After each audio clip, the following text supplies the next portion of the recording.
Hey y'all, welcome back to the home of original sports perspective from our couch to yours. Thanks for coming through. I appreciate you. Make sure you hit the like button, hit the subscribe, and smack that bell so you know when it's going down. This is your host, Jermaine Locker, your couch rider Raven. Hey, y'all saw the title. You saw it. I know you saw it, and I'm just like I had to bring this up because it's obvious. This should be obvious by now. Some of the things that we need to do and not need to do during this off season. But some of you also take that ride on the Crazy Train Express, and y'all just take off going to Crazyville.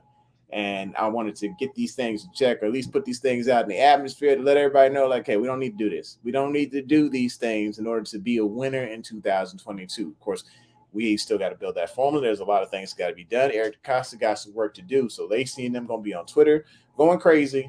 But I think they need to avoid these three transactions in order to be successful in 2022. So here we go.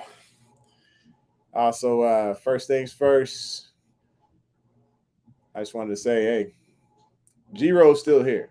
He is still in the building, folks. So those of y'all still feeling salty about it, looking at coordinators last night during the Chiefs Steelers game and seeing Bieniemy doing his thing.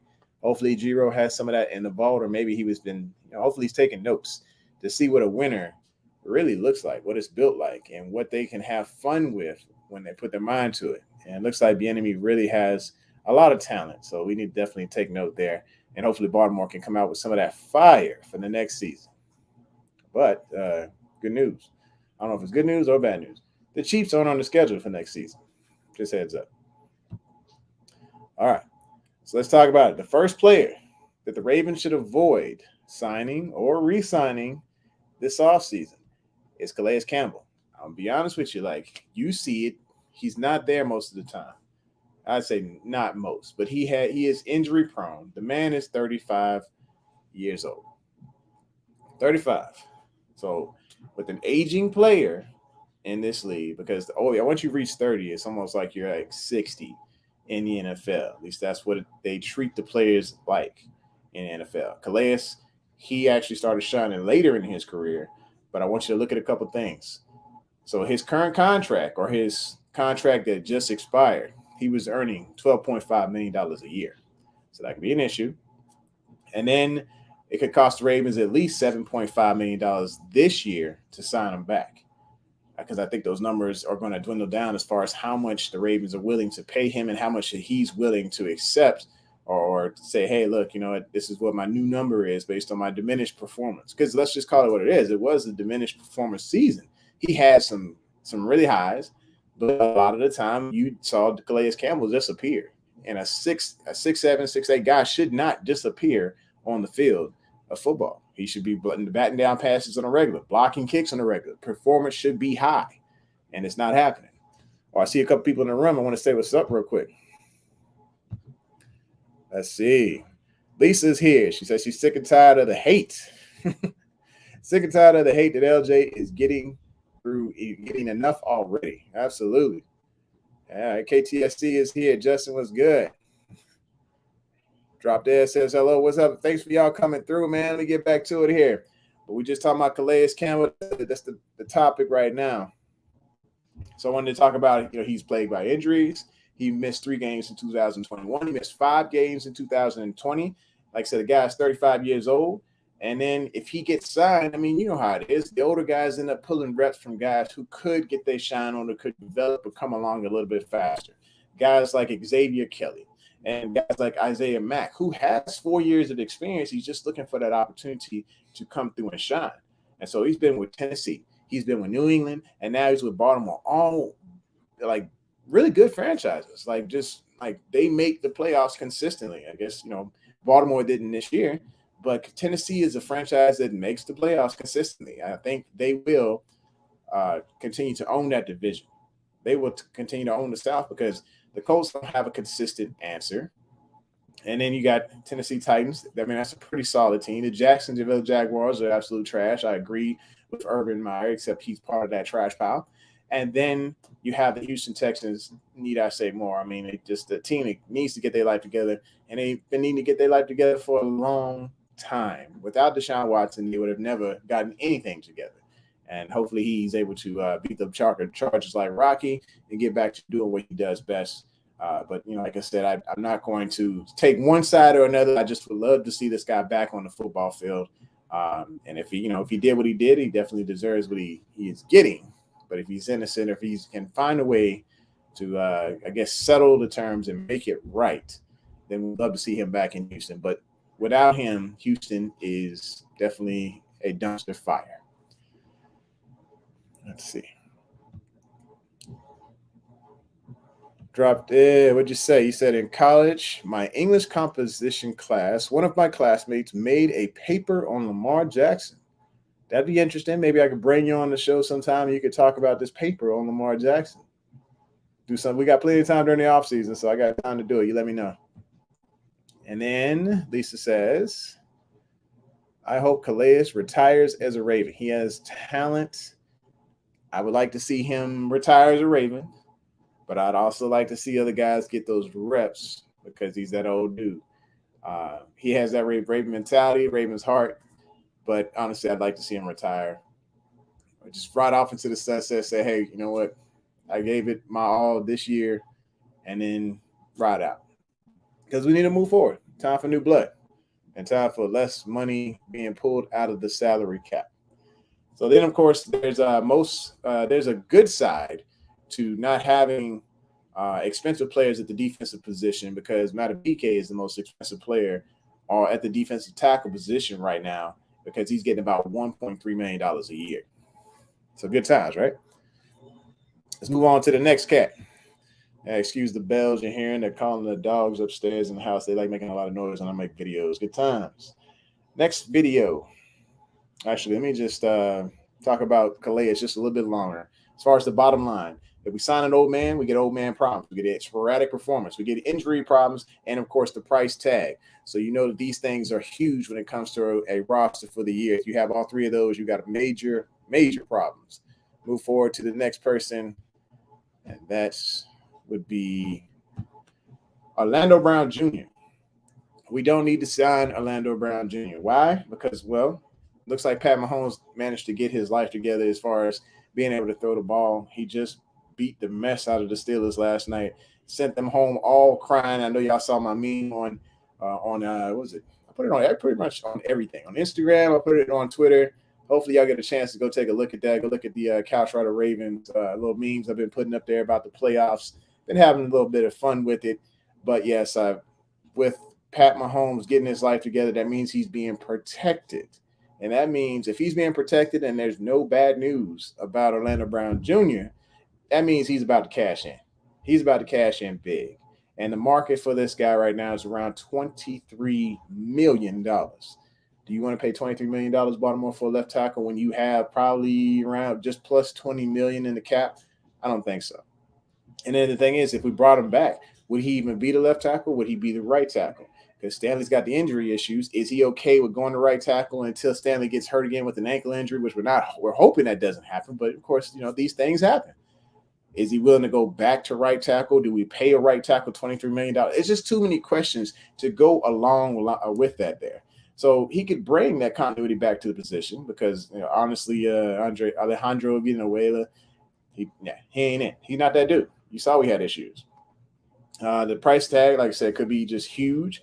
Would you be willing to move back? Mentioned that already. And then it'd be an upgrade over AV. But we lose comp picks with that type of big boy signing. And you know how Eric DeCosta is about his comp picks. That would be a major issue. And, of course, yes, we don't need the drama. The drama, she is absolutely right. If we bring back this dude, it would only bring drama to the position. And that's the last thing we need is any type of drama when it comes to any position.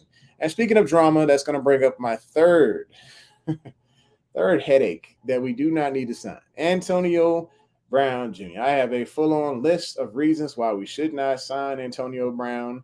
Not Antonio Brown Jr. Antonio Tavares Brown. AB, better known as AB. Because the dude just crazy. Look, I mean, just if we're not even including the issues with the Steelers in the locker room and the Instagram and all that other crap, just from the time frame he left the Steelers, we found out that the dude over here doesn't practice safe procedures when it comes to cryo machines. We found out he makes headache fusses about his helmet, that he calls out his general manager and cusses him out. and calls him all types of racist terms. We find out he freezes his foot. He finds out he has a sexual assault civil case, that he is like bashed the GOAT over media. Just some random media network decides to go on there and tell off Tom Brady. Granted, don't get me wrong, like bashing Tom Brady is fun. But when you are a celebrity and you have played for the guy and he has brought you to your organization 2 times in a row, no, he does not need to be in Baltimore. I will take the soldier issue or with B-Roll Brown over Antonio Brown all day and hope that we get decent performance out of him. Antonio Brown is a social media headache. He made a video, a music video, and a song called No White Women 2020. Yeah, come on. You really want that type of person under John Harbaugh? Harbaugh would be like, you know what, after about a week's practice, he'd be like, yeah, you can go ahead and go. It'd be a full-on waste of money, a waste of time. Then there's the issue of him possibly faking injuries because he's not getting the money that he thought he was going to get because he's going to hit the milestones. And he saw another wide receiver starting to like take in his payload. That's really the reason he jumped off it and ran off the sidelines after he took his shirt off. Because look at it. He was bouncing up and down to leave the sidelines. And I know a lot of y'all going to feel a certain way about this, but look at what it is. He said he had a huge ankle injury. He's jogging and bouncing up and down to leave the game. It's about the money. And then for the Tampa Bay Bucks to really stick it to him, they made sure that Gronk got his money by putting Brady back in the game to hit a milestone. That was a message to Antonio Brown to say, hey, we were going to make sure that you didn't get your money. And so he got hot about it and said he was injured. He wasn't injured, got into it with the coach, and that's when the coach said, you're done. So, yeah, there's 2 sides to each of these stories right here. And honestly, I think both of them corrupt.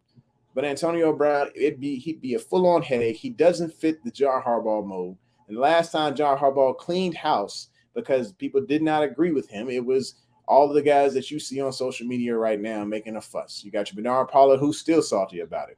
Ed Reed will chime in every once in a while and say, hey, I got an issue with John Harbaugh's philosophy. Ray Lewis spent an entire offseason or an entire season on ESPN finding every opportunity to bash the Ravens because they said he didn't have leadership anymore. Ed Reed left and went to a system he wasn't even familiar with in Houston. And they say he left. I think he was kicked out of there. But I think he was kicked out by John Harbaugh because there were differences. But do you think Antonio Brown's going to last 2 seconds in this organization? I don't think so. And then here's the other thing. The guy's a little bit older. There's younger bucks that will be taking reps away from again. Once again, Devin Duvernay will be missing opportunities if Antonio Brown comes to town. You won't be able to see as much Rashad Bateman. You see it here already with Sammy Watkins. It's either Sammy Watkins or it's Rashad Bateman right now. At least that's what it was this season.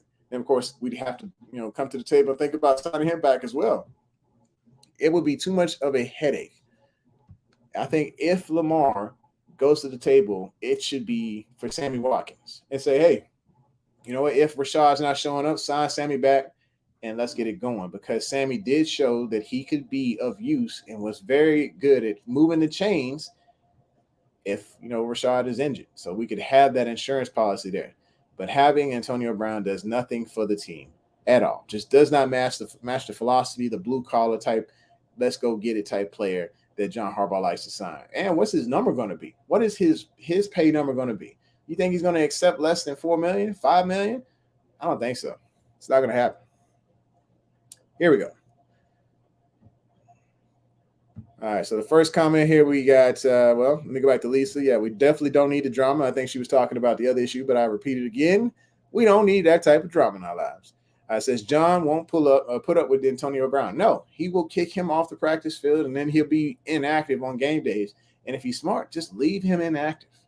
Leave this man inactive. If, let's just say, the front office did pull the trigger on Antonio Brown and Harbaugh had some, differences with him, just do him exactly how he did Chris McAllister. Okay, you're on the team. You're making money, but you ain't going to be my problem. You're not going to be this organization's problem. Don't even come to the field. You are considered inactive. Boom. Problem solved. It shuts him up. He'll probably fuss and whine all over social media, but guess what? He won't be on the field causing problems or for the team. Hopefully, he just does not sign to be a problem at all. And then, of course, there is, yes, Wallace needs more reps. He needs more reps at wide receiver. And Antonio Brown coming to town does nothing but screw that up. Honestly, I think they could keep Sammy and Antonio Brown and send them off somewhere else. I say keep it. I mean, they can actually just not sign them and leave those reps to the younger bucks, because next season you're looking at wide receiver one is Marquise Brown, B. Rowe Brown, because I ain't calling him Hollywood no more. And then wide receiver two is Bateman. Wide receiver three is Duvernay. Wide receiver four is Prochet. Wide receiver five could be Wallace, or it could be interchangeable there. We don't know, but we need to see more of Wallace to see what he's capable of. There's a reason that Eric DeCosta went after Wallace, and I believe this guy has a lot of talent. And I think we got to see it. We got to see what he has to offer, because I like Wallace. I like what he did in the preseason. It wasn't that much, but you can see after the catch, he's long. He wants the extra yard. He's going to fight for that extra yard. And Baltimore needs every yard that they can get, especially with gambling hardball. We got to have it. We got to have it. So those are your three players. I didn't want to spend too much time today with you unless you had some comments here. I want y'all to comment down at the bottom and say, hey, what players should we sign? Who should Baltimore go ahead and go with? Because the three players that we don't need to sign right now are the two Browns, Antonio and Orlando, and Calais Campbell. This is the home of Original Sports Perspective. From our couch to yours. Thanks for tuning in. Make sure you hit the like button, hit the subscribe, and smack that bell so you know when it's going down. I appreciate you. 2 claps. We're going to black. Take care, y'all.